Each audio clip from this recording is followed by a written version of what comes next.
¿Alguna vez habías escuchado sobre el insomnio familiar fatal? Aquí te contamos sobre ella, y es que es una enfermedad que afecta al tálamo, que es el encargado de controlar el ciclo del sueño, ocasionando que con el tiempo haya menos neuronas y siendo una enfermedad neurodegenerativa. Por lo regular presenta insomnio, aunque en algunos casos ese no es el síntoma principal.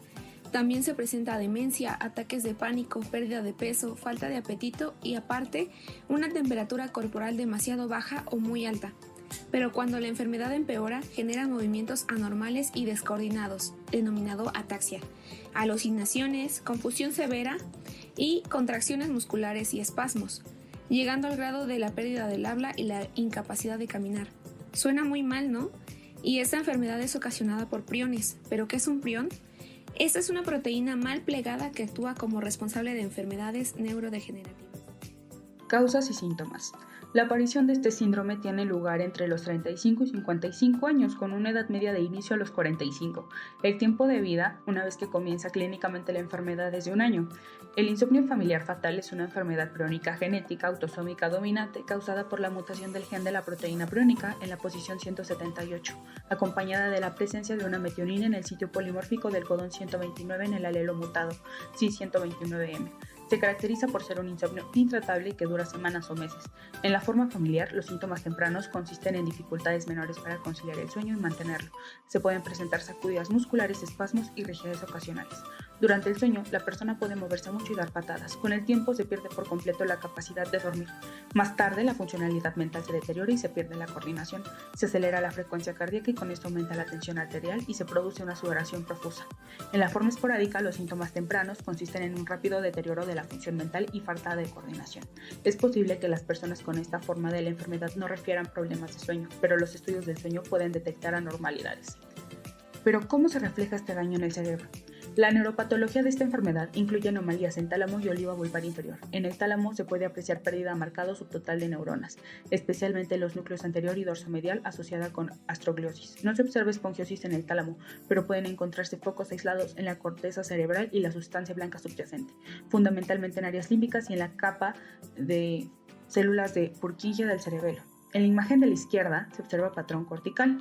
En el lado A podemos ver hiperintensidad cortical frontoparieto-occipital en el hemisferio izquierdo en secuencias de difusión. La tomografía por emisión de positrones en el inciso B nos muestra una disminución del metabolismo en la región cortical parietal singular posterior y frontal dorsolateral del hemisferio izquierdo y en los ganglios de la base izquierdos y ambos tálamos de patrón subcortical.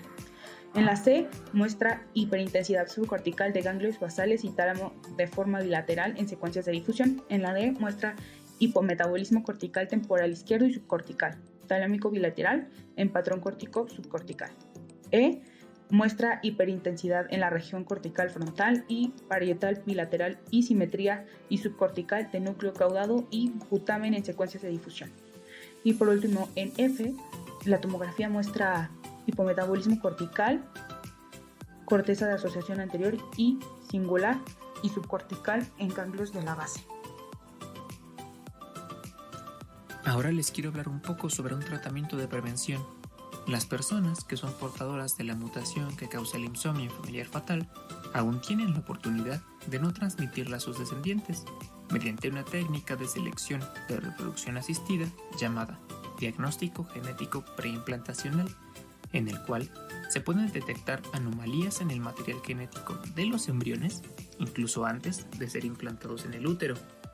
Esta es una herramienta muy útil para aumentar significativamente la probabilidad de tener un hijo sano. Es más, gracias a esta técnica, recientemente nació el primer bebé libre de la mutación BRCA1, que está relacionada con la probabilidad de desarrollar cáncer de mama. Esto quiere decir que, con el uso correcto de esta herramienta, personas que portan el gen que causa el insomnio familiar fatal podrían tener hijos sin la preocupación de heredar esta enfermedad. Sin embargo, la desventaja de esta técnica, por la realización del diagnóstico sumado de la fecundación in vitro, es que resulta en un precio difícil de pagar para las familias de recursos limitados, así como un margen de error por el mosaicismo. Para entender esto, imaginemos al embrión como un mosaico de células, en el cual tenemos una mezcla de células normales y células alteradas.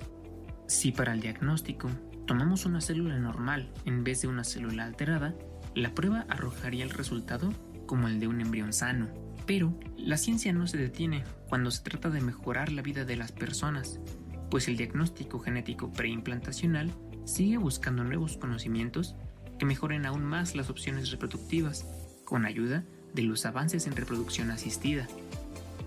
Desgraciadamente, esta enfermedad se sabe que daña a los núcleos MD y A del tálamo, que ocupan un lugar fundamental en la red neuronal encargada de gobernar el equilibrio, el ritmo de las funciones y los comportamientos.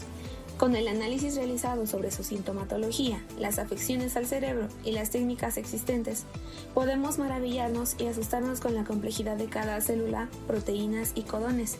Pero también es increíble lo que hacen las personas que se dedican a hacer ciencia, dado que tratan de encontrar la explicación a diversas enfermedades desde lo más pequeño en nuestro interior como son los genes, y ver la manera en cómo afecta a todo el cuerpo con la finalidad de mejorar la calidad de vida de las personas. Sin embargo, enfermedades como el insomnio familiar fatal y otras más, por su complejidad, requieren de mucho tiempo de estudio, sobre todo a nivel molecular, para poder crear mecanismos que permitan revertir las mutaciones generadas que causan insomnio familiar fatal.